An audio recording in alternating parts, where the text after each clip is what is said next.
What works? Language, literacy and numeracy in training and assessment. How do I identify my learners' language, literacy and numeracy skills? There's formal and informal ways of identifying them. If they are learners in a classroom, we have the language and literacy assessment that's done pre-training, so they need to fill that in for the RTO's obligation under the AQTF. And from that, we're able to evaluate how well people are able to perform. Can they fill in the paperwork? Do they have trouble with it?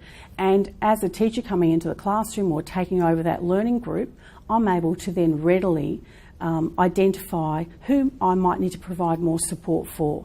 Is this the right course for them? What other strategies could I use to support them and make sure we have a good outcome? So if I have that information up front, that enables me to plan a lot better. Now, if the situation arises and you're not given that information up front or the timeframes don't allow that, you can do an informal assessment on day one or your first class. You can make observations, you can chat to students. So you can gather lots of information that will then help you plan a more effective program. If they're struggling with those questions at the information night, and usually you can tell they're looking a bit awkward or they're not sure what to write, or they have a pencil and they'll start rubbing it out and write something that they think is correct, we'll go and sit next to them, eye contact, one-to-one. We'll ask, what do you think about living in an aged care home? Would you like to do this when you're an old person?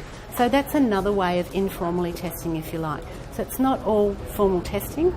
They might not pass the formal testing, but on one-to-one discussion, we think that with perhaps the extra work, that's the discussion we'd have with them, the extra work they'll be able to get through the course. The test then goes to our English teacher. He has a look at it and then says, I think that this student is at level 2 or they're 2.5. We think they might need more English before they do our course. Level 3, yes, they can do the course and in they come. Why do we do it? So that we can support the students, so that we don't set them up to fail.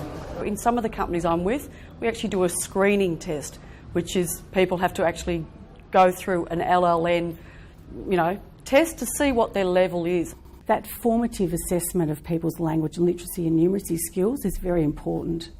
So we're doing that all the time by the way they interact, by the teamwork they're doing, the way that they might work alone or complete documents easily or struggle over them. They're all indicators to me of the types of skills someone has.